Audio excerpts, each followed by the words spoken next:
Hey, folks, and welcome into episode 2 of A Level Deeper. I'm Chad Miles. If I were to ask you, what's your relationship to social media like? What would you say? For me, I'd have to say I have a complicated relationship with social media.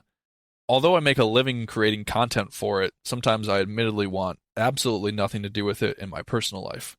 I think as much as it supports my lifestyle, I recognize all the negatives it brings as well. That same question happens to be my first question to my guest today, Paul Scheer, and you'll soon hear why.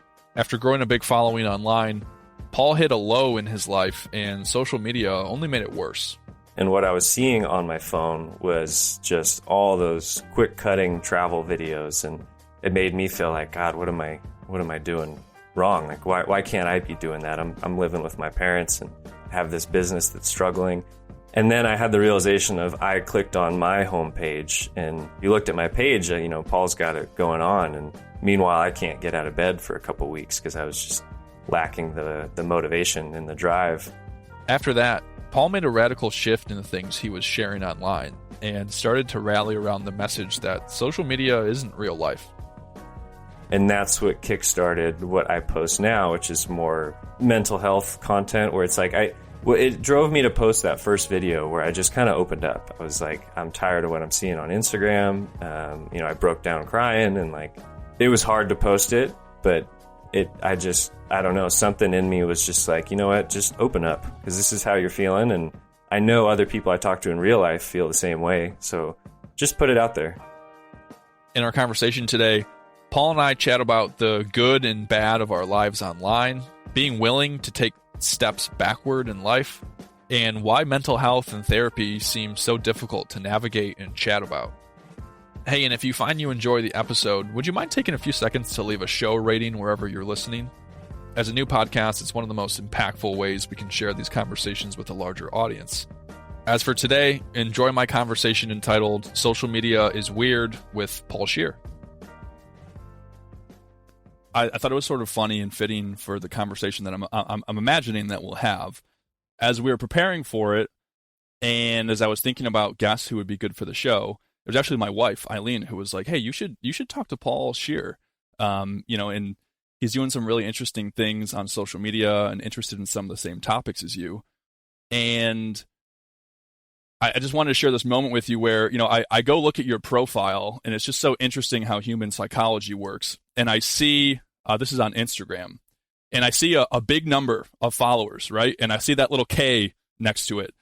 And I just thought it was interesting how, leading up to the conversation, I found myself almost like intimidated or scared to talk to someone. Oh my gosh, this is someone who has so many followers, and being popular on social media is like the most coveted thing. And can I even reach out to him? Should I even offer him to be on the show? And I just thought that was kind of a funny launching off point. And as we've had a little bit of conversation now leading up to the show, I don't know. I'm just curious your thoughts on this idea around social media following, and that feeling like such a coveted thing, and feeling almost afraid to engage with another human because of social media following. It's just, I thought it was a funny thing. Yeah, it's weird how that works. I remember the first person I met who had a following, I didn't know she had a following, is my friend's wife. And I didn't find out until after, and it was funny how the opinion didn't change, but it was oh, whoa, And for what it's worth, I'm a little nervous on my end, so that number doesn't mean anything. Talk to me a little bit about your current relationship with social media. Yeah, man, social media is weird. Like before, because I started marketing myself and my van building and then the mental health stuff. I look at kind of social media as a way to market and then also just help people. But for what it's worth, I mean, years ago before I did that, I would recognize it as something that wasn't good in my life, and I would actually delete the app off my phone for, I think the most I did it was probably 2 months or something, maybe 3, and it just felt great. It's weird to have it such a part of my life, I guess, because it's something that I don't see necessarily as a positive all the time, although I think it can be positive, because I try to view it as something I can put a positive message onto and hopefully, have that resonate with people. And so there is positive sides to it. But I think we all know there's a lot of negative sides to it as well. And you kind of have to practice self-control with it, because I get stuck on my phone just scrolling, and I literally catch myself. I'm like, what are you doing right now? You opened your phone to change your music, and now you're watching Instagram Reels. It's wild. I don't know. It's a weird thing to navigate. I think that's a feeling we can all resonate with. I think about, like, I was telling you, we use Starlink, which is this satellite internet service, and I bring that up just because there's this one thing that before you take your Starlink down and you take your internet down, and we're in very remote areas. We're in Alaska right now. So before you turn off your internet service, you have to just go on your phone and go into the Starlink app, and you have to push this little button that stows the Starlink so that you can take it down. And that means that you don't have internet anymore. And in the simple act of going to turn off our internet, and it's like, I won't have my phone, and I'll go grab it, and I know I have to do one thing that'll take me 3 seconds, and it's just stow the Starlink. And immediately I'll find myself subconsciously, all of a sudden I'm on Instagram or I'm scrolling through Facebook, and I'm like, and then I'll put my phone down and I'll realize I didn't even do the thing that I was supposed to do. It was supposed to be a 3-second thing. We're trying to leave. I had to turn off the Starlink, and I went and I just subconsciously started scrolling on social media.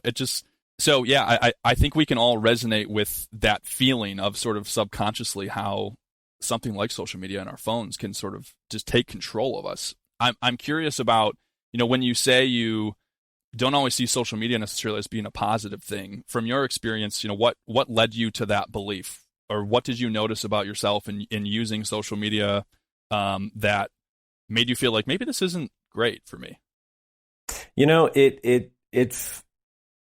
I'll talk about the good side first, because I get comments and messages about how much. I don't want to talk highly. I don't know. I don't want to pat myself on the back, but I get reinforcing comments of like how I helped someone, and that feels good. So I want to acknowledge that first. But there's the side of Instagram where I'm just caught scrolling and I'm like wasting time, and it doesn't even feel good. It's like a false sense of feeling good. That's what gets me, because it's like I know it's not good. It's like an addiction to an unhealthy habit, where it's like, it's not good and you're still pulled to it. I don't know what it is, but it's like, I can spend, an hour on my phone, and then I walk away and I'm like, I can't even recall what I just watched for an hour. Like, nothing stuck except for maybe 2 or 3 funny videos I send to my girlfriend or something. But aside from that, it's like, there's not too much positive. I don't know. Maybe I need to fix my algorithm, because every now and then I do because I follow some people that are positive, and I should try to just keep that on my feed. But yeah, it's a weird addiction.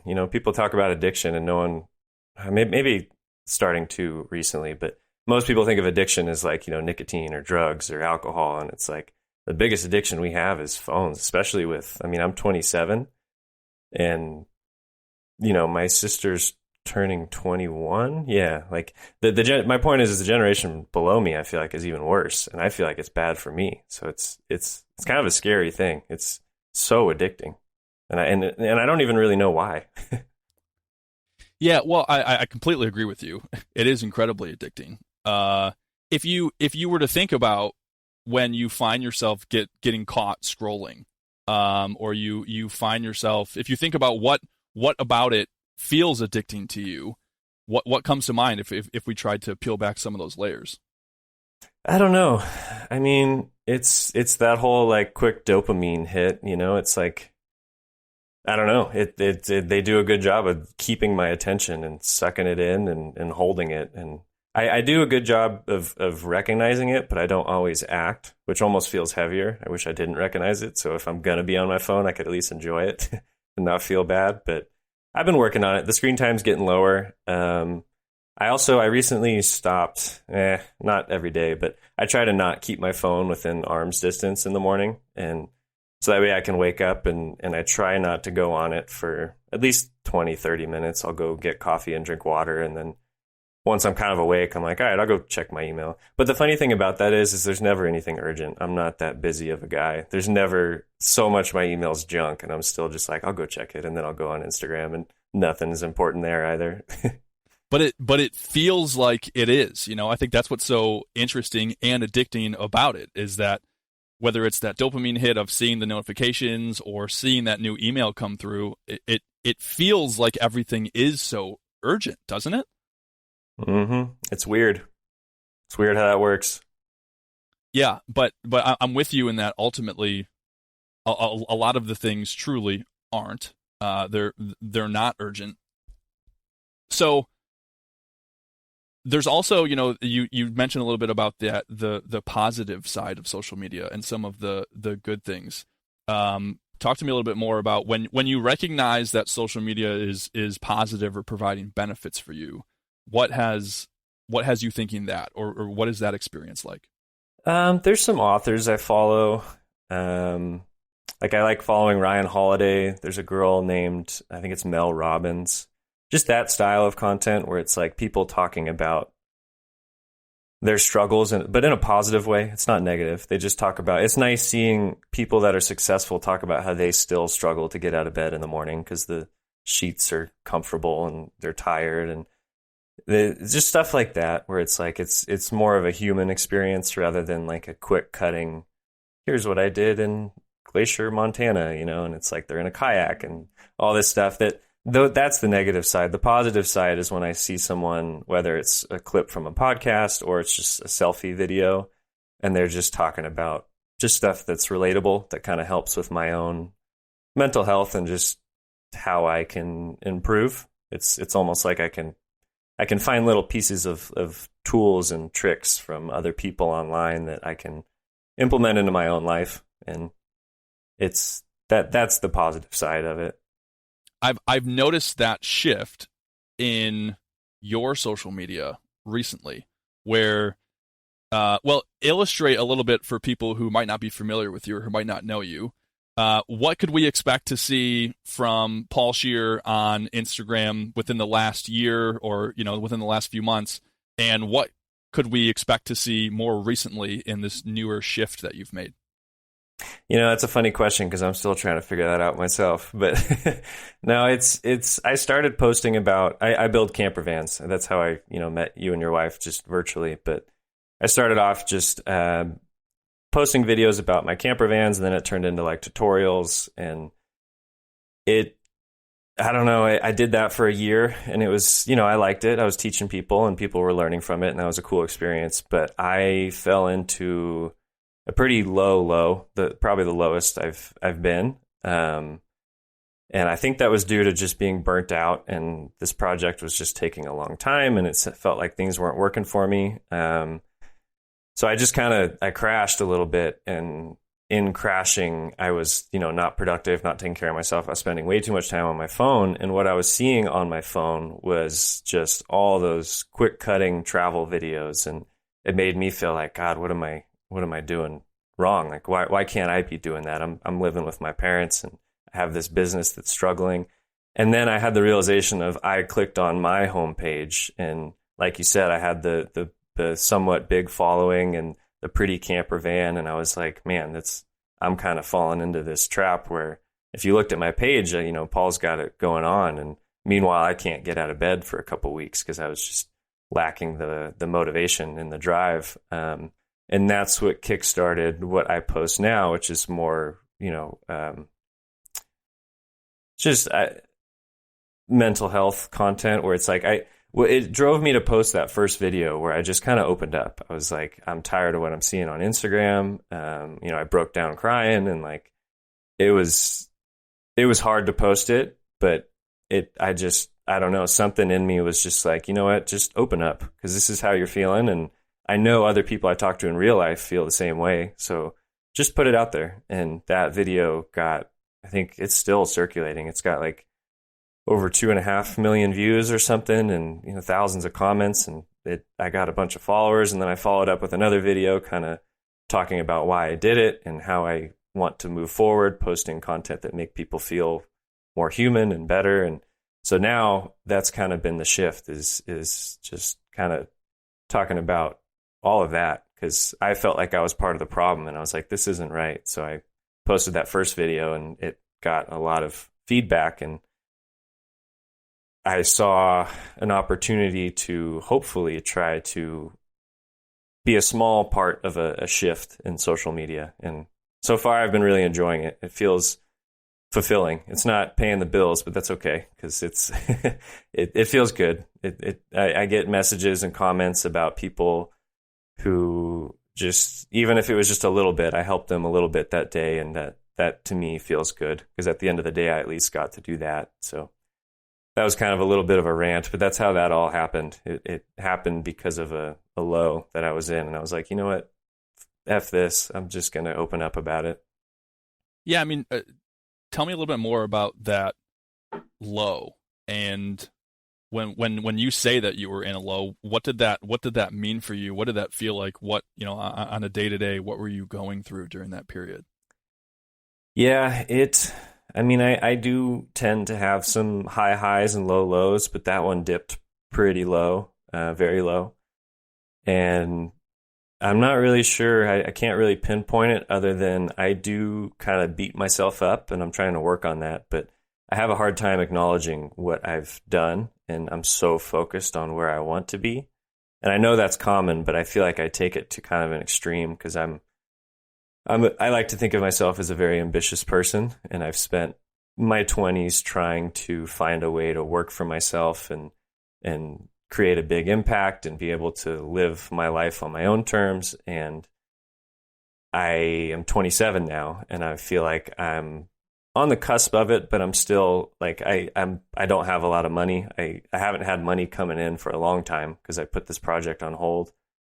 And living with my parents as an ambitious person, which God bless them, they're great, and I'm very fortunate for that opportunity. But it still feels heavy because, sometimes at 3 a.m, I'm like, God, what are you doing? Like, all your friends are doing this and that, and in the long haul, I think I'm making the right decisions. But it feels heavy, and I think that all weighed pretty heavily on me at that moment because it felt like things weren't working with the van.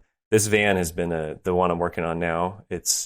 I'm recording the whole process for an online course to teach people how to do it. And that process has just taken, God, it's been like 10 times longer than I thought it was going to be. And then this van had its own hurdles of its own. So it was like this perfect storm of, I like messed up a countertop that day that I spent a week on. And then like all those other thoughts were intrusive. And then I wasn't exercising, which is a big one. I've learned that that's an essential piece of my mental health, and I was neglecting that. So it was just kind of that perfect storm that came together, and I decided to take a few days to just reset. And those few days, I'm not really sure I guess they helped in the long haul, but it turned into a couple weeks of like, I can't do it. And I'm not really sure what pulled me out of it other than just realizing that I am in control of changing that. So I just started trying to make small steps, and for what it's worth, I'm feeling great now. Not a 10 out of 10, but I'm on my way there. But yeah, it was rough. I mean, I was watching movies in the middle of the day and scrolling on my phone. It was weird because I think of myself as a pretty productive person, and I was not during that period, which that also added a lot of guilt on top of all the other feelings. Yeah, I mean, I can imagine. I think I like to consider myself some of those same things, and so that makes me curious about. I want to go back a little bit and understand a little bit more of your story around how, you chose this path and got to this point. Because some of my story is, I came out of college, I went to a big university, and like a lot of my childhood was sort of checking all the right boxes. I got really good grades in school because that's what I was told was important, and that's what I thought was important. I went to the big university and I got a good degree because that seemed like that was important. I went and I got a job at, one of the biggest companies in the world because that seemed like that was important.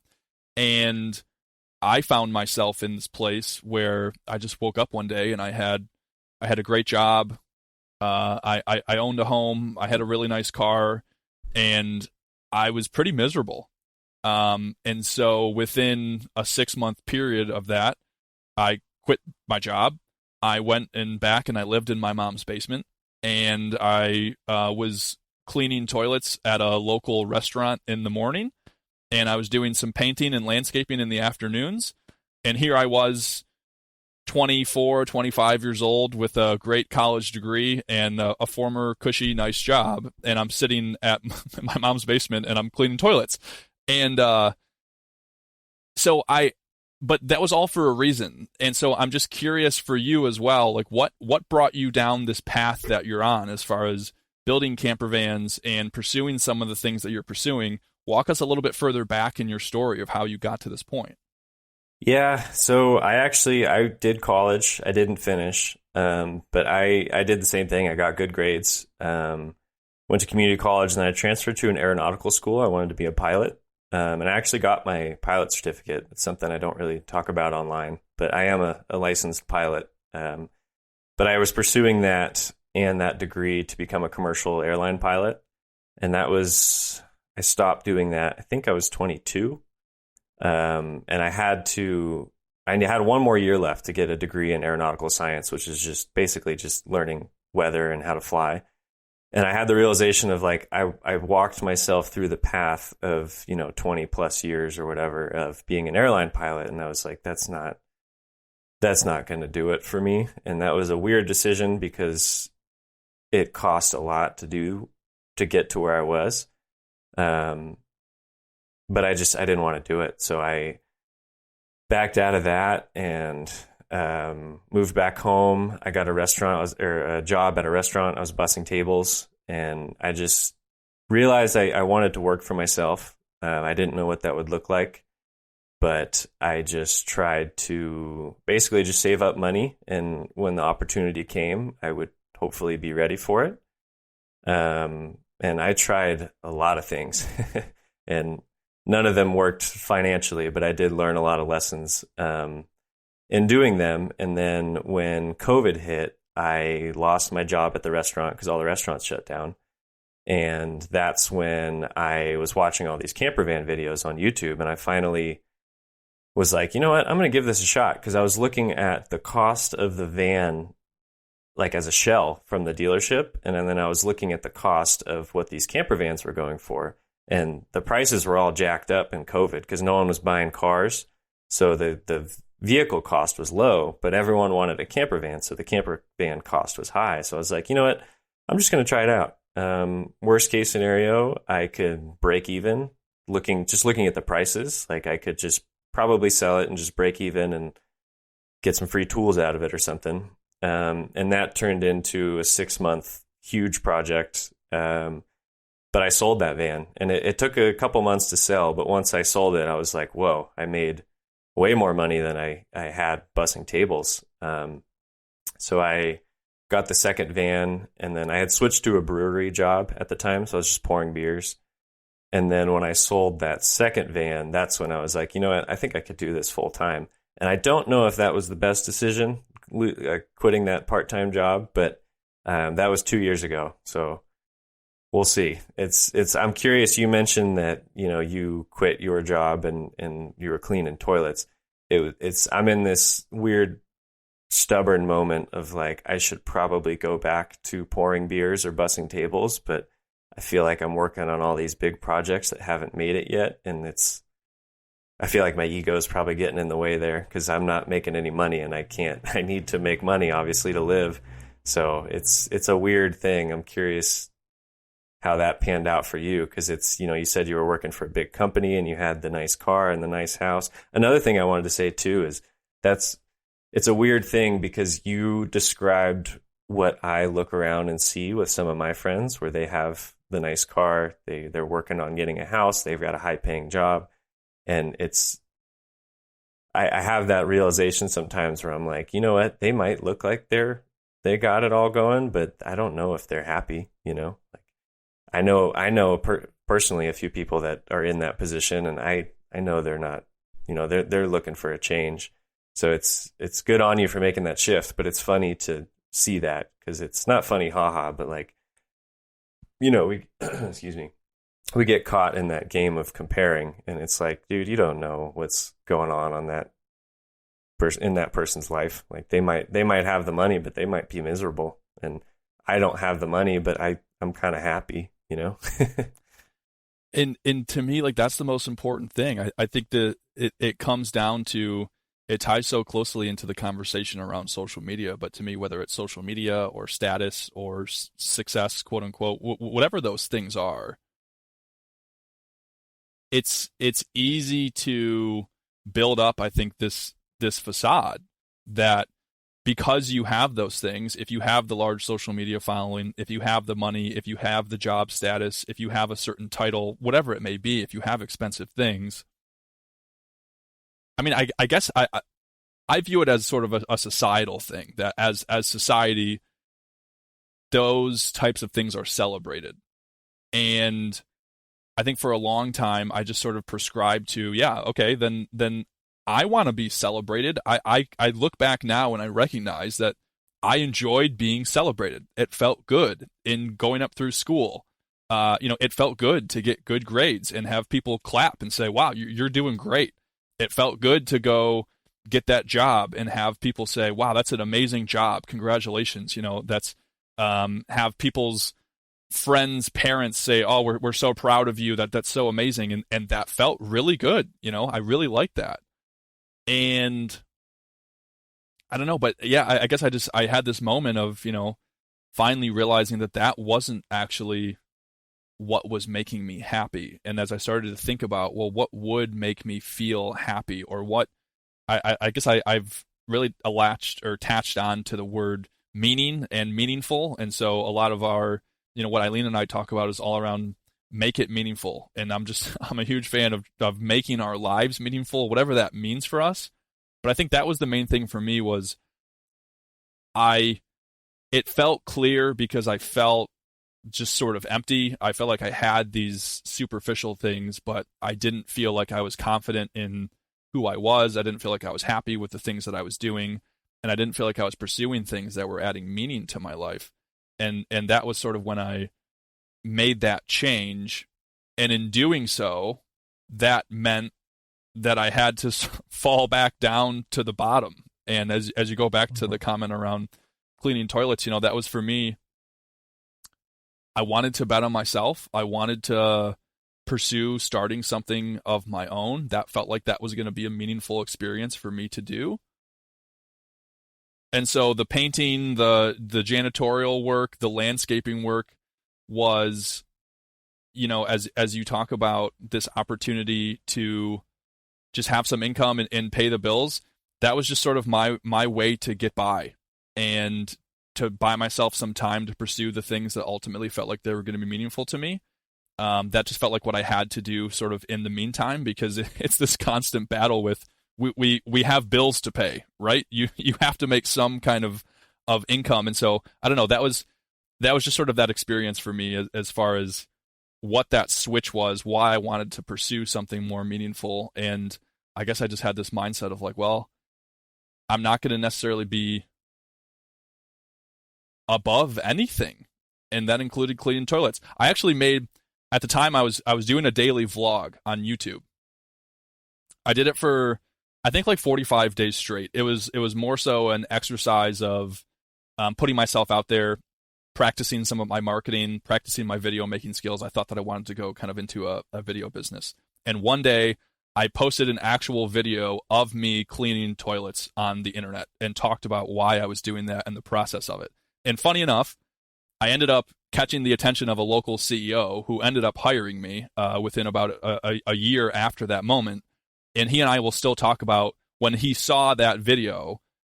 For him, that signified work ethic. It signified a lot of things that he thought was important. And so it was just kind of that, I think that same experience that you're talking about, where sometimes when we share the behind the scenes of what we're really going through, we think it's this scary, vulnerable thing and people are going to see right through us, but it's actually the most relatable thing that we could do.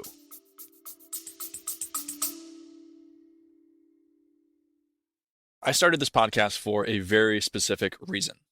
I crave meaningful conversations and wanted to create an outlet to have more of them in my life. By recording discussions I was already having with friends and new conversations with new people, I guess I just wanted to bring deeper, more thoughtful conversations to a larger audience, because I think we all have an opportunity to grow from them.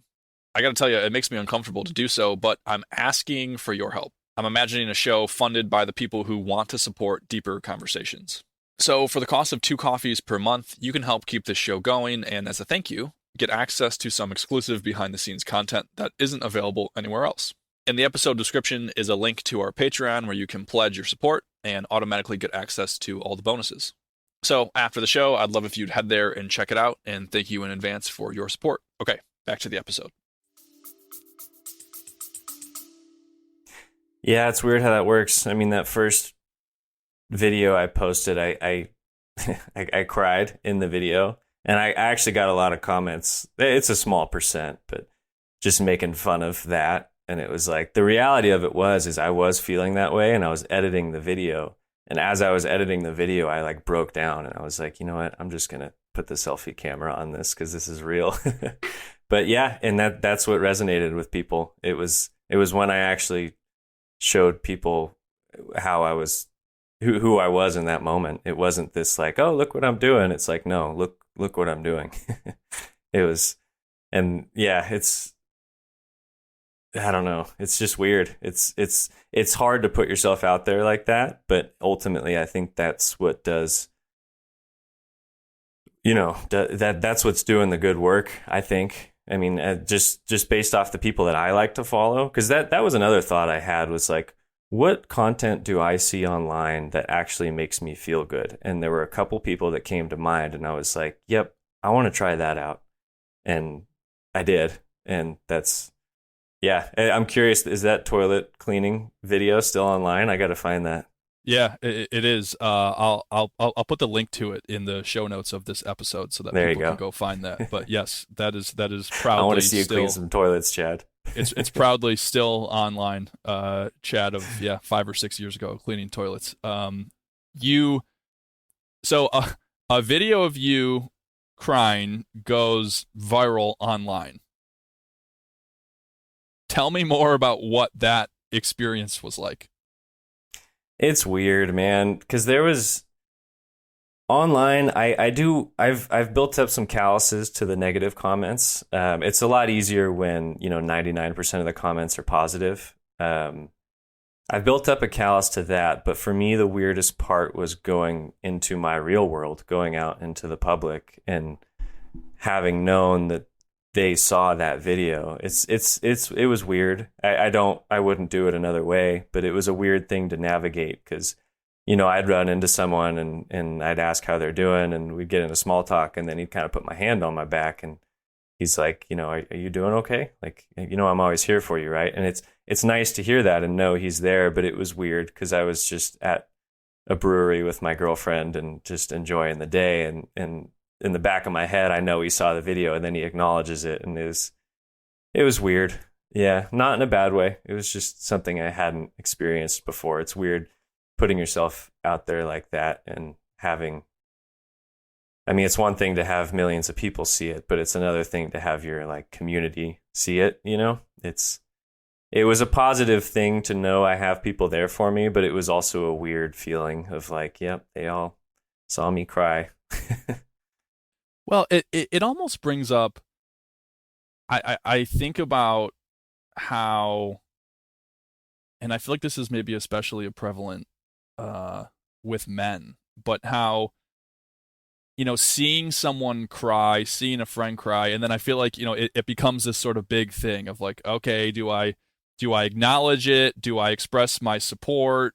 Do we just kind of brush it aside and act like it didn't happen? As you said, this is more so with people that are in our community, whether it be our friends or our family. And it almost feels like a shame, doesn't it? That has to be sort of an awkward thing. If people saw us emotional, they saw us at a low point, that's kind of an awkward, difficult conversation for us to have. But wouldn't it be so much better if it weren't that way? Yeah, I mean, that's what I'm kind of hoping to try to have at least a small impact on. And for what it's worth, I don't feel weird about it anymore. I continued posting those videos, and I didn't cry again on camera, but like it doesn't feel weird now. It feels like I'm actually doing something good. And like you said, it would be nice if we could, move past that. But it is male or female, it is weird to be vulnerable like that. But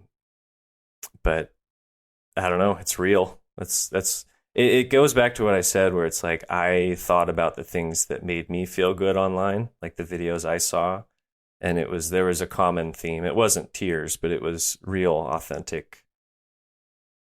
It was a real, authentic person just talking, and I didn't feel like they were talking to me, but their message would resonate. And I'm like, you know what? That's what we need to see more of on this platform.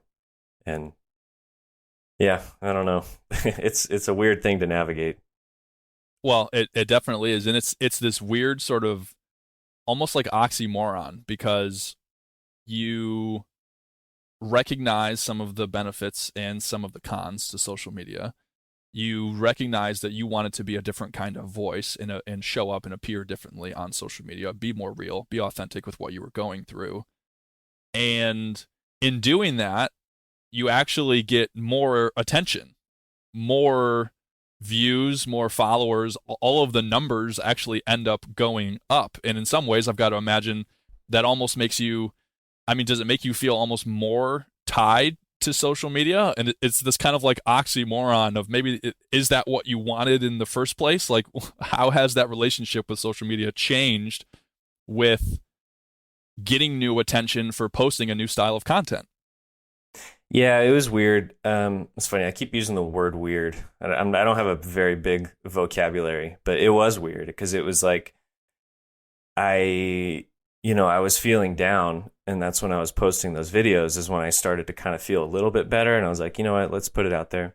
And I kept making them. But then I started having these thoughts of like, oh my God, are they only going to want this sad, relatable content? Because I can't keep up with that. I want to heal myself. And then what? Am I supposed to make these sad videos? And I worked through that because now, I mean, I posted a video yesterday where I wasn't sad. I was just talking about an insight that I saw on a documentary. And then like sometimes I'll share, things from my journal or things I listened to from an audiobook.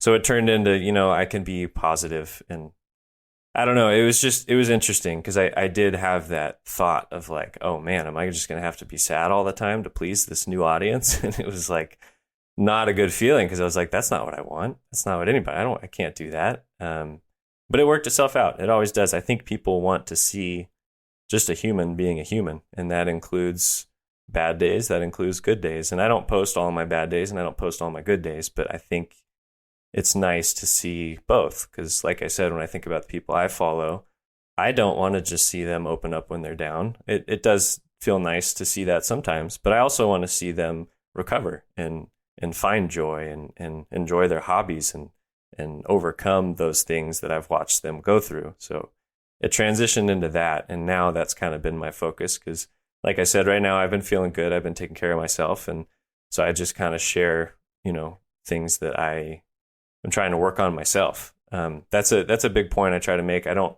ever want to tell people what to do. I just kind of I share what I'm trying to work on. So I posted a video yesterday talking about Shaun White's documentary, and it was, long story short, it was basically just talking about how people struggle with always wanting more and they're never satisfied. And somebody commented basically like, yeah, but how do we put that into practice or something like that?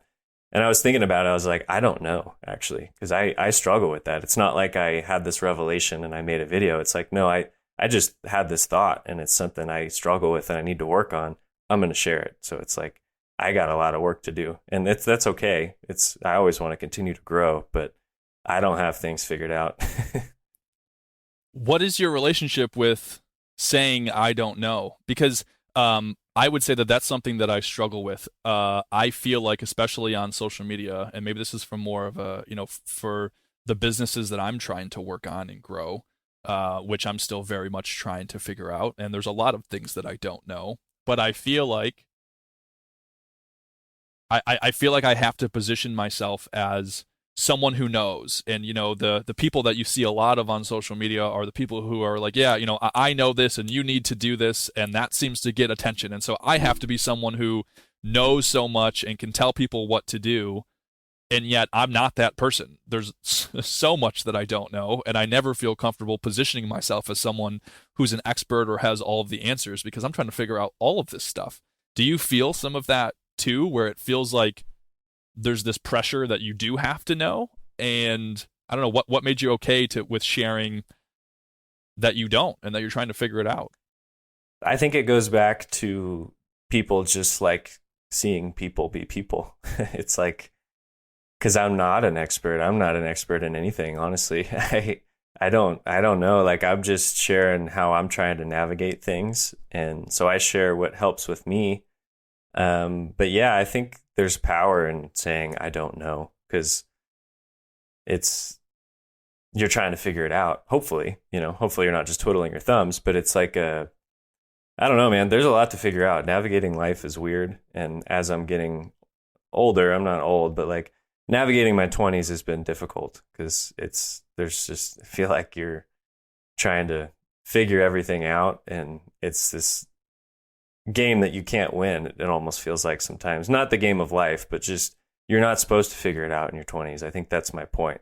But yet I still constantly want to every day try to figure it out. And it's like, just stop trying to figure it out. Just keep trying things and keep trying to figure things out, but be okay with the fact that you're not going to. And maybe you will down the line. I don't know. Because I'm only 27. I mean, I don't know how all that works, but it's like, I don't know. I personally, it goes back to what I'm saying. Like, this isn't something that I know how to do. This is just something that I try to work on. But like, I got to be okay with just not figuring things out. And that's a weird thing to accept.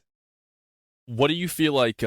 What does figuring it out represent for you, or what do you feel like that means? And do you think that because this idea of trying to figure it out, and okay, I'm not going to figure it out in my 20s, but I might figure it out in my 30s or my 40s or my 50s. What does figuring it out mean? I don't know. That's the worst part. It's like I said, it's this game that you're like almost destined to lose unless you approach it in a different way. I don't even know what figuring it out means. It's almost like, yeah, it's like this game where I don't know the rules. I don't know how to win. And if you don't know the rules, you don't know how to win, you're not going to win. It sounds depressing, but it's like, I almost find peace in accepting that. And I'm trying to kind of work on, I think figuring it out is being okay with not figuring it out. Being okay with, you know what, we're going to work on myself. We're going to keep working towards the things you want and building the life you want, but be okay that you're not there yet.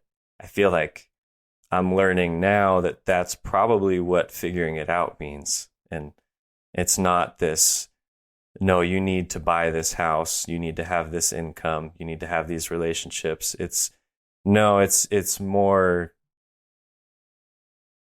probably just figuring it out within yourself. And I don't know how to articulate that, but just I'm reading this book. Well, I'm listening to this book right now. It's Ryan Holiday. It's Stillness is the Key, and it's just learning how to be still. I mean, I'm butchering the whole concept, but that's the theme of it, is just being okay with being quiet and in the moment. And I'm really hoping I can put that to practice, because I feel like that's probably what I'm searching for. And I do feel like in accepting that and in doing that and putting it into practice, I feel like all those things that I'm trying to get to will come a lot more naturally, a lot more with a lot more happiness and joy involved instead of the stress and angst. And I think it'll probably come in a more timely manner too. It's this weird thing where it's like almost once you let go of that future self you're trying to work towards and just, well, I don't want to say that because I do want to always constantly try to improve, but I think you get what I'm saying. It's like once you just kind of accept that, today's today and you can work towards it tomorrow, but there's a lot to be grateful for today, and you need to acknowledge that. And that's me talking to myself. I'm right there with you. I mean, to me, I also struggle with this idea of figuring it out, or there's a place that I'm going to get to. If people listen to my conversation with Nate, and if you haven't, I would really recommend that you do. But he's built this brand around the idea and concept of getting there, and that there is no there. We are constantly in the process of just getting there. We're always a work in progress, but there's really no end point that exists, and so we're always trying to get there. We're always trying to just better ourselves, and I often think about that idea of it almost gives me chills, but it's just like, what if in our constant pursuit of trying to get there and trying to figure it out, we actually miss all of the moments and all of the small things that were part of, making a meaningful life along the way because our attention was always so future focused and we just miss all the things happening in front of us. I call them these little moments of wonder and awe, but to me, that feels like what life to me, like a lot of what adds meaning are these small moments that happen every day. I'm sitting here and we're recording this conversation, and I'm sitting here in my van and I'm looking out and I'm seeing Denali National Park and I'm seeing mountains in Alaska, and I'm sitting here and we're having this conversation together. And it's just kind of like that idea of what if adding meaning to our lives, and what if this thing that we're searching for is actually just the idea of being a little bit more aware and present of the things that are happening every day. And maybe that awareness is actually what it is that we are searching for.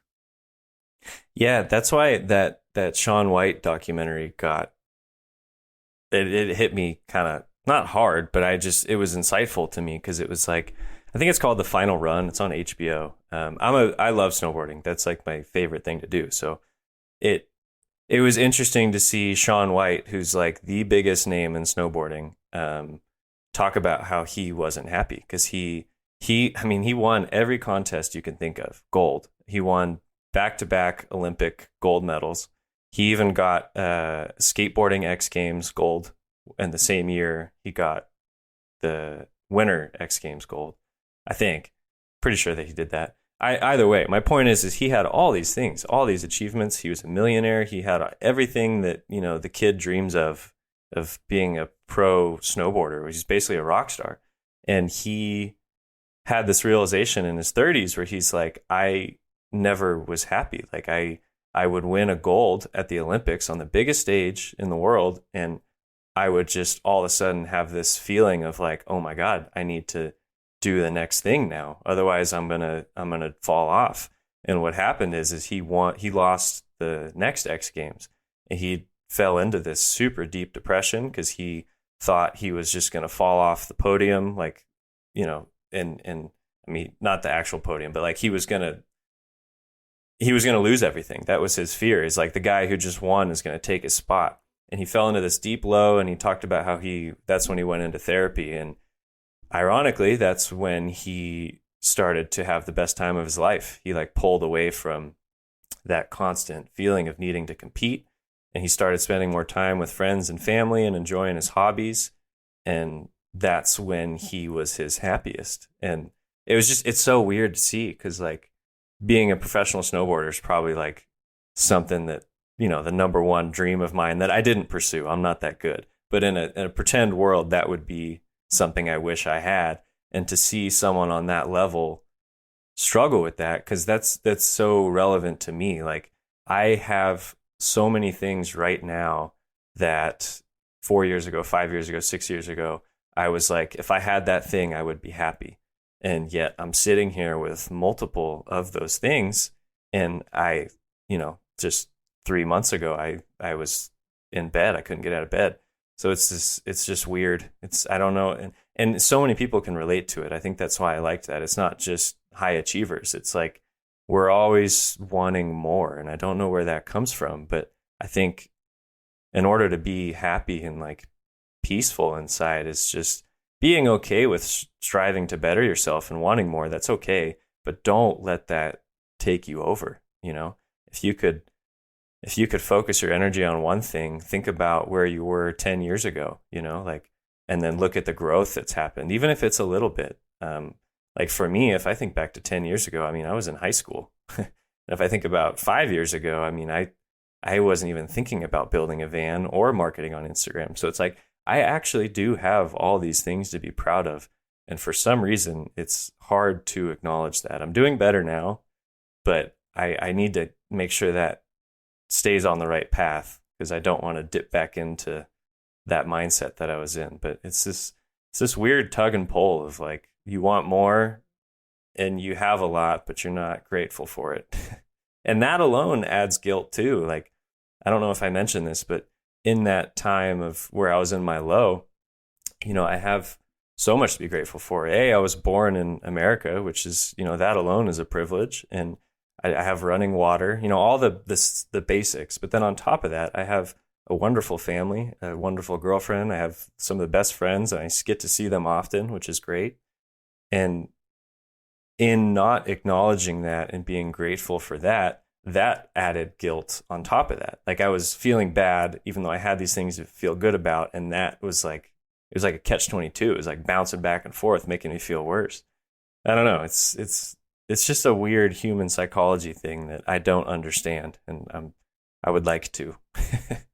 Well, even in hearing you say this, I can just kind of hear this shift, and like mentally, I can just see, when we take a minute to reflect back on the things that we've accomplished and the things that we do have, and we shift our focus away from the things that we don't have. It's amazing how, even in just hearing you talk, I could like see and hear a shift just in the way that you were speaking when you think and you bring a little bit of gratitude into the picture. And like I said, visually, I can just kind of see that, and it created this like sort of warm feeling, and how powerful that is to reflect on what we do have and what we have accomplished. I struggle with that immensely. To actually recognize and stop and give myself a pat on the back for some of the things that I've accomplished. I think that is such a difficult thing to do, and it's a practice that I'm trying to bring into my day-to-day and into my life, because I've felt that same experience. As far as, if I look at the me that I am today and I compare that with the me that I was even a year ago, I've made so many strides and so much like noticeable progress in just my own development. And I don't know. I think that's just worth celebrating. I wanted to touch on, you brought up in the Shaun White documentary, therapy. And so I'm a huge fan of therapy. I've been going every single week for the last 3 years. I first found therapy and sought it out because I guess I just had this belief that, I think a better version of me exists. And that's something that I think I'll always be able to say. I don't look at it as, like one day I'm going to get to this best version of myself. But if I'm trying to learn about myself, if I'm trying to develop, if I'm constantly aspiring to be the best version of Chad that I can be, then it seemed like having a consistent, person that I can talk to about myself and try to uncover why I have certain patterns that I notice, or why I think the way that I think, all these different things led me to therapy. And it's been a massive tool and a massive blessing in my life, and something that, frankly, I can't ever imagine that I stopped doing. I know that's been a recent journey for you as well. What was it what happened in your life that made you say, you know what, this is something that I think I want to try? Yeah, that's first of all, the attitude you have is great. That's my girlfriend's attitude, because she's been going to therapy off and on for a while, and more on recently. I wish I had that attitude. I don't know what attitude I have, because I do like it, but I need to pick that up and see it as a tool to get to where I want, and instead of whatever it is I'm looking at. I'm not sure, but yeah, that's a new thing for me. My girlfriend and I split up. I think it was almost a year ago. It was like 48 hours. I think it may have even been 24 hours. It was on my end. I don't even know. We don't have to get into that, but it was a mistake. And when I realized that, we had a long conversation, and her one thing after this long conversation was like, we can do this and we can make this work, but I want to go to couples therapy with you. And I didn't fight it. I was like, you know what, if that's what it's going to take, I can do that.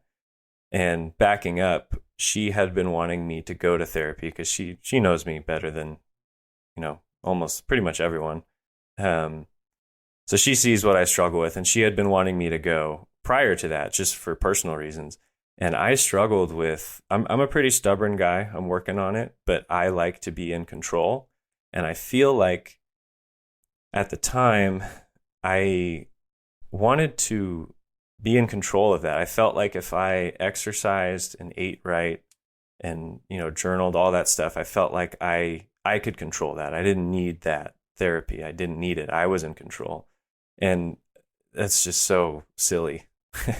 And I don't know why. I mean, it's good to want to be in control of things, but it's also, there's more power in not looking at it that way, looking at it as a tool, as something that you can utilize and learn from. And it's not any kind of sign of weakness. I don't think I thought that. I think I just wanted to be in control. But it was a weird journey for me, because what happened is we only went to 2 sessions, because we're paying out of pocket and it's expensive. But he was great. It was so, there was the first 10 minutes I was a little nervous, but it was a little not comfortable at first, because it's this new stranger that is, asking me questions and stuff. But man, it was almost, I described it to, I think it was my girlfriend. It's like when you go on a first date and you're all nervous for her or for it. And, after 10 minutes, all of a sudden you're just having a conversation. And that's exactly what it was. It was like 10 minutes went by, and then all of a sudden I was just so comfortable talking to him, and he was awesome.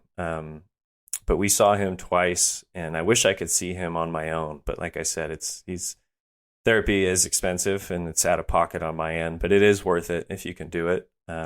Right now I'm using BetterHelp. I'm trying to work with them. So they gave me a free subscription. So I'm checking that out. I had one last week and I have another one on Monday, but it's been good. I have good people in my life to talk to. My dad is wonderful. He's probably the best human I know, and I talk to him often. But he said something to me which is totally fair. He basically was like, I have a lot of insight for you and I'm always here for you, but I don't have the professional, I forget exactly how he worded it, but he was basically like, it's not fair for me to,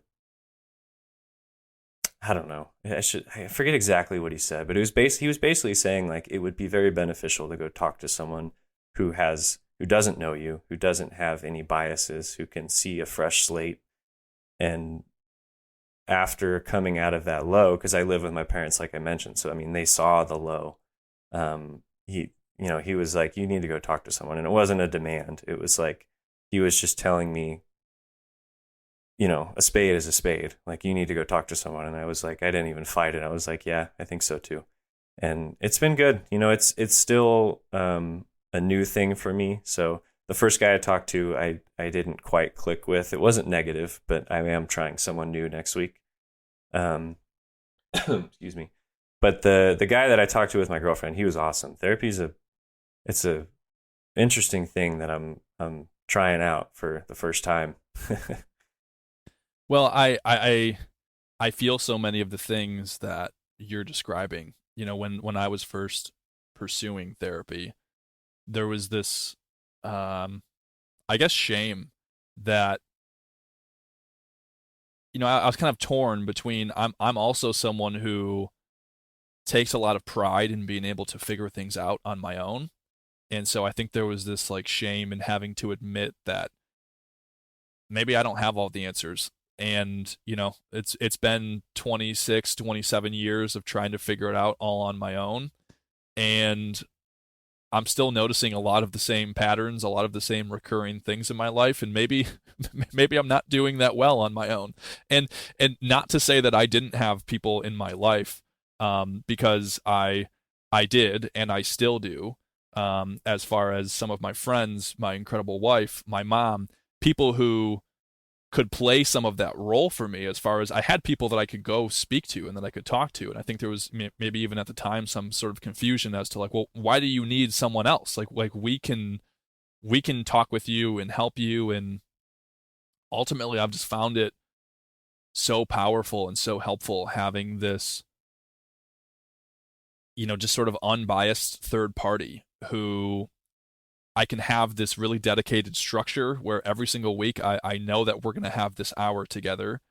And it's someone that's, I'm just like adding to my team, essentially, that's just constantly helping me trying to learn about myself and become better. And, it's almost like when you position it that way, it's kind of like, why wouldn't you want to have someone like that in your life and having that opportunity to process your thoughts and just try to gain a little bit more insight into who we are.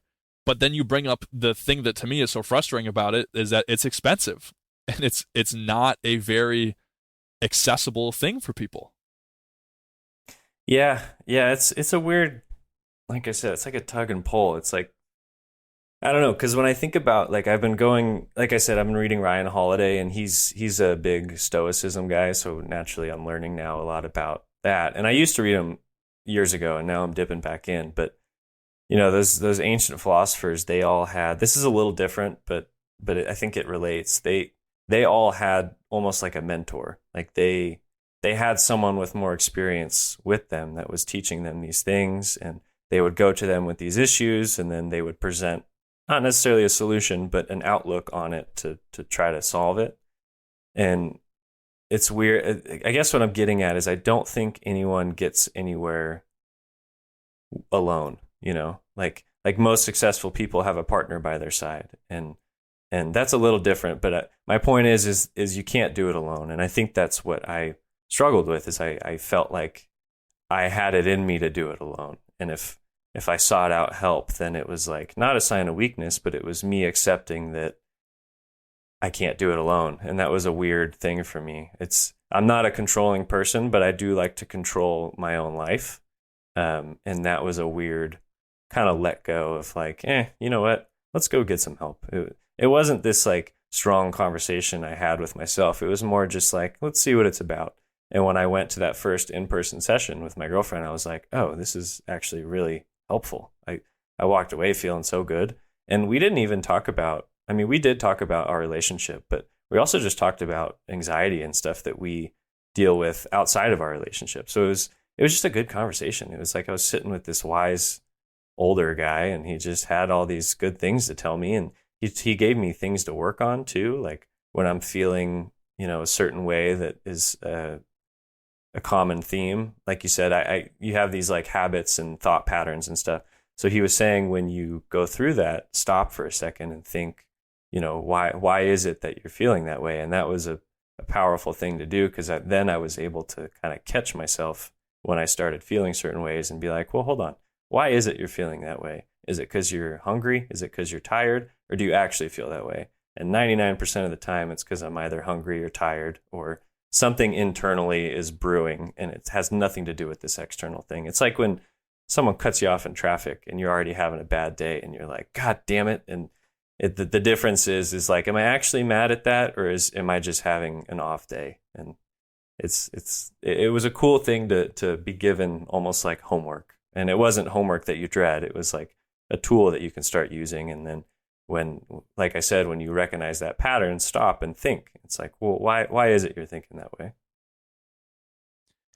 One of the things that I think is also interesting and I like sharing with people is that there are different styles to therapy that I guess I like bringing awareness and attention to. For instance, I think a lot of times in TV or in movies, therapy is depicted as like you're going to go see this older person who has experienced a lot of things, and they're going to help you. They're going to tell you things. They're going to teach you things, and that's going to help you live a better life.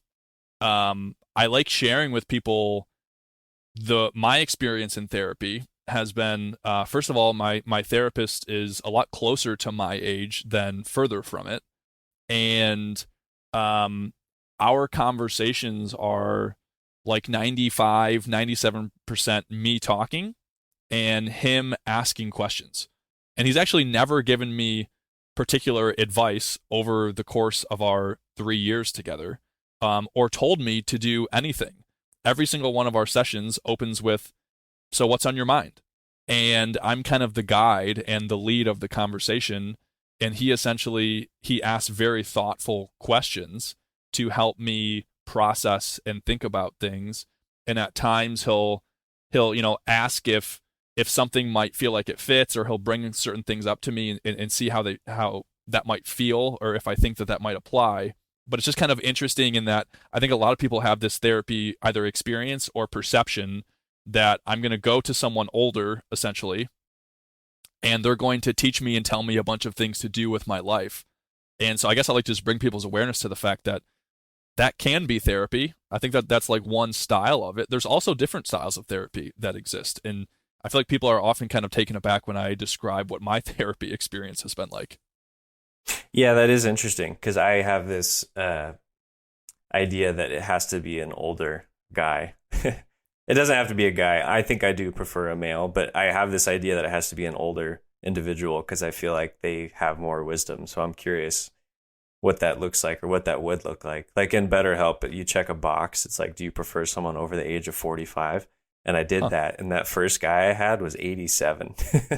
Wow. It's very old. He had some good things to say, but there was also some generational gaps where he didn't quite understand what I'm trying to go through, which is why I'm switching. But I thought that was funny. I was like, I have this idea that I need an older gentleman and I get an 87-year-old. Yeah, I mean, I would encourage you to try. Again, I've seen value in actually being able to have conversation with someone who it feels more relatable and someone who can maybe share some of the experiences that I might be going through, and that feels like they can maybe understand me a little bit better. We can connect a little bit better. So I think that's the other important thing is that it's okay to experiment with therapy and with therapists. And like you said, you might not really vibe with the first person or the second person or the third person that you try, but that there's everyone's approach and style is going to be a little bit different. And I think it's good to experiment and test. Yeah, that's a good idea because when I relate that to the real world, like you mentioned, someone closer to your age can kind of relate. It's funny because going back to just social media, like we all, or at least most of us, struggle with the comparison game of seeing, oh, they're on vacation, oh, they bought a house, like. But the reality of it is when I go out into the real world and I actually talk to these people. Like they have their own struggles. They might not be miserable, but they're not as happy as they are online. And to circle back, that's always a breath of fresh air for me. It sounds selfish, but like when I realize that they're not as happy as they are online, that's a breath of fresh air, and that is, I think, because it's relatable. So yeah, maybe I should try someone closer to my age who's like, yeah, I get it, man. Like that was me 5 years ago or whatever, Maybe I'll try that out. Again, I think it's just something to consider trying. I want to go back to, we talked about this video that you posted, and this was the first one where you started to sort of peel back some of the layers of the onion and show a version of Paul that maybe wasn't the put together business guy that maybe you were portraying on social media intentionally or unintentionally. So you shared this video of you crying, going through something emotional, and you mentioned, there's this group of commenters and of people who reacted negatively. Tell me a little bit about what those comments were like. What were they saying, and what was your experience in receiving those? Yeah, so I've been posting publicly on social media, well, for a long time, but for marketing, like I feel like when the short form content happened, all of a sudden the reach went up. So that's what I'm referring to. There were a lot of comments. What's funny is sometimes one of them will make me want to respond. And there's been a few times, like 3 or 4, where I typed it out, stopped myself, and I was like, no, don't do that. Because I did that once. And then all of a sudden I was constantly thinking about what did they say back. And I'm like, that's not why I'm here. But what did they say? I don't know, man. I've learned just the internet's a big place. It's a very, very big place, and everyone's got an opinion, and no one's afraid to share it. So I can't even think of one example of what they said because I try not to give it too much attention. But the funniest ones that I think, or the ones that I think are the funniest, is when someone makes a comment like, oh, poor you, like you cry on camera because it makes you money, and like, what exactly did it say? It was basically saying like, oh, you're making all this money based off of this attitude you have, and it's like, dude, if only they knew. Like, I don't have money. I'm not making. I mean, I make a little bit of money, but to put things in perspective, I think in the last year I've made like $500 on Instagram, so it's not I don't call that making money. It's so I do think it goes back to this false sense of like people see X and they assume Y, but it's like no, like yeah, I have the following and I am working on ways to make money and they're taking time, but it's people are quick to assume and quick to press that comment button. It's weird. So like I said, I've just learned that the internet's a big place. I mean, if someone's leaving me a negative comment or you a negative comment, like they could be you don't know what they're going through. And not to be super sympathetic, but like they could literally have a mental illness or they could be drunk at 2 a.m. You know what I mean? Like you have no idea. And it's just not worth acknowledging. Like I do read them because I typically read most comments that come through, but I don't respond to them. And like I said previously, it helps that it would be a different story if 99% of my comments were negative, and thankfully they're not. It's the other way around. So it's easy to just look at the next comment and be like, "Oh, nice. Thanks for sharing." Well, and it's that idea of responding with sympathy or with empathy. I mean, I think is one that I try to employ, of just like I sort of put myself in their shoes, and I think about like, man, I feel like I'd have to be in a pretty tough place or a pretty dark place to comment something really negative and try to tear someone else down who's trying to just share something and create something for themselves. And I just try to think about that of like, wow, I feel like I'd have to be in a difficult place. And so I hope that this person, can find help if they need it, or can find ways to kind of pull themselves out of whatever place that they might be in. But I sort of just try to flip it and have a little bit of empathy for someone, because yeah, it takes a certain mindset to be able to leave a really negative comment like that, tearing someone else down. I will say this, it's almost, I don't want to say it's a skill, but it's something I've learned, and even to this day, it's not, I don't want to sit on my high horse and think, oh, I get a negative comment and I'm like, oh, I'll pray for them. It's like, it takes a second. Some of them sting for a second. And then I'm like, no, let it go. Wish the best for them. It's not like this immediate, like sympathetic feeling. Sometimes it is, but sometimes they get creative with their comments and I'm like, no, fuck you, man. And then I'm like, relax. You don't know what they're going through. It's a thought process of sometimes it's like, oh, what the fuck? And then I'm like, relax. You don't know what they're going through. I'm totally with you. To try to act like it's not a triggering experience or feeling would be totally false, because it triggers me every time. But if I step back a little bit and I remove the emotion and try to apply logic, usually I can kind of find a place where it's like, all right, and then adding more fuel to the fire by engaging something back or taking a shot at them, that's not going to make anyone feel better either. And likely that's what people are just going for, is they want, to elicit a negative response. So it's almost like the way that we can sort of rise above that and not promote that type of behavior in general is to essentially try to ignore it, or at least not engage in it, so that hopefully we can be people who are sort of putting a stop to that, right? Yeah, it's weird. I don't know why leaving a comment is the most impersonal thing you could do, and yet we take it so personally sometimes. I don't know why that is. It's like if someone said something really negative in person, obviously you're going to take it personally. Hopefully you don't over time, but at first you're going to be like, what the hell? But for some reason we do that online, and I don't know why we do that. I'm curious. I hear people talk about it. It's not like that's an original thought, but man, we take comments so personally sometimes, and it's the most impersonal way of communicating. That is such a good point, especially with complete strangers who you've never met in your life and who hold no real significance in your life, right? That's all I'm addressing. I get personal comments that are nice, and even if it's from a stranger, it does feel personal. But like when someone leaves a negative comment, it's like, dude, you don't even know who I am. Like you saw a 60-second clip, maybe it was 40 seconds. Like you don't know me. As we start to wrap up our conversation, one question that came to mind to me throughout the course of this conversation is I'm curious, as we sit here today, what is your definition or version of success?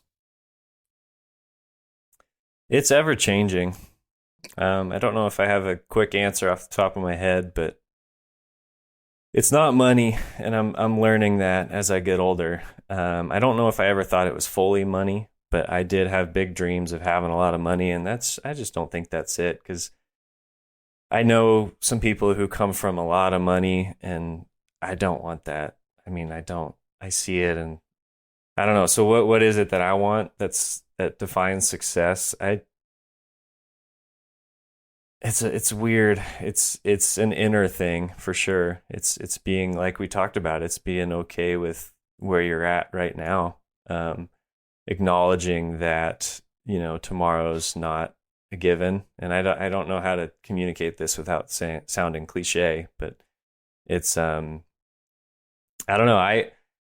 I'm going to go on a little rant here. The first van I bought, my girlfriend and I flew to Massachusetts to buy it, because that's just where the good deal was. And we spent 10 days driving it home. And on the 10th day, I think it was like 2 or 3 exits away from home, and we got rear-ended by a intoxicated driver doing 130 miles per hour. And we were okay, but the van was completely totaled. And we swerved for a while, smacked into the median, and I didn't even know what happened. I didn't see it coming. So we're facing the opposite way on the freeway, and all of a sudden I see like 30 cop cars approaching me. It was a police chase. I didn't mention that.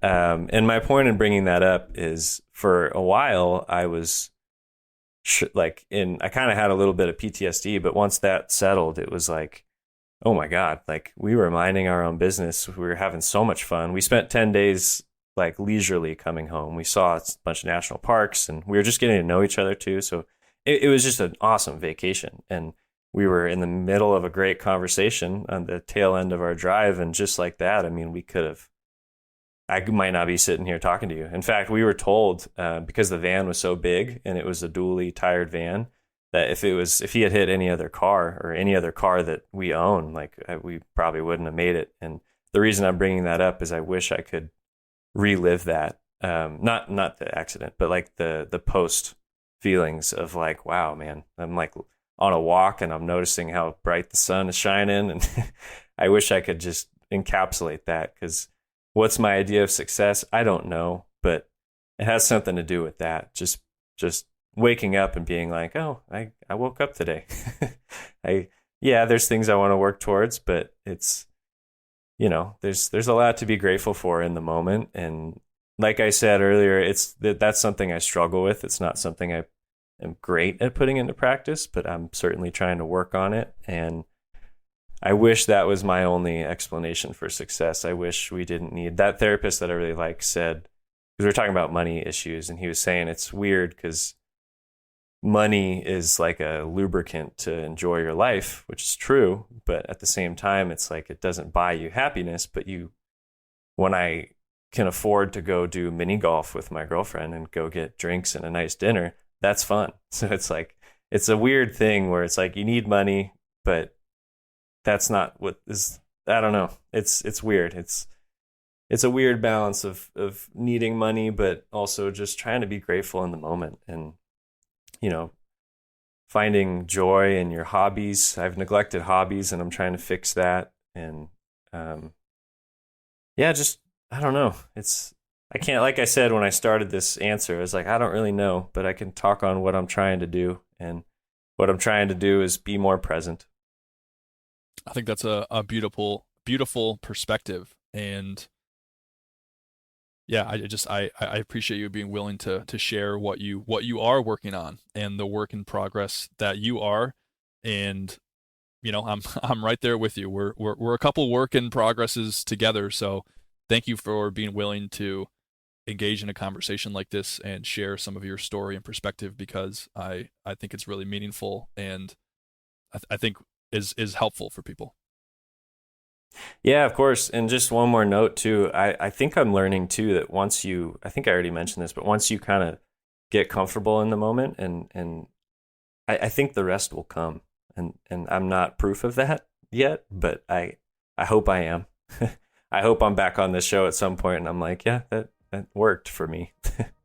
Hey, let's consider that a deal. That yeah, we'll have another version of this conversation in the future. I'd love to do that. If people want to connect with you and find you, what are some ways that they might be able to do that? Yeah, the best way is Instagram right now. It's Paul Scheer with a little underscore. It's PAUL and then SCHEER underscore. I'm working on the YouTube's going to be more van building stuff once those videos get edited, but the mental health and where I'm way more active is Instagram.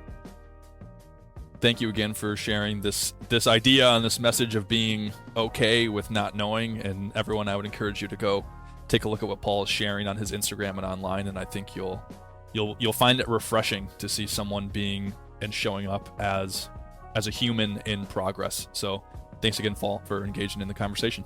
Thank you, Chad. This was fun. I liked this. Thanks for tuning in to the show today. If you enjoyed what you heard, would you mind taking a moment to leave a review for the show on whatever platform you are listening on? It'd mean a lot to me and help more people find these conversations. And if you enjoyed listening, maybe you'd consider sharing it with someone who might enjoy hearing this conversation as well. See you next time.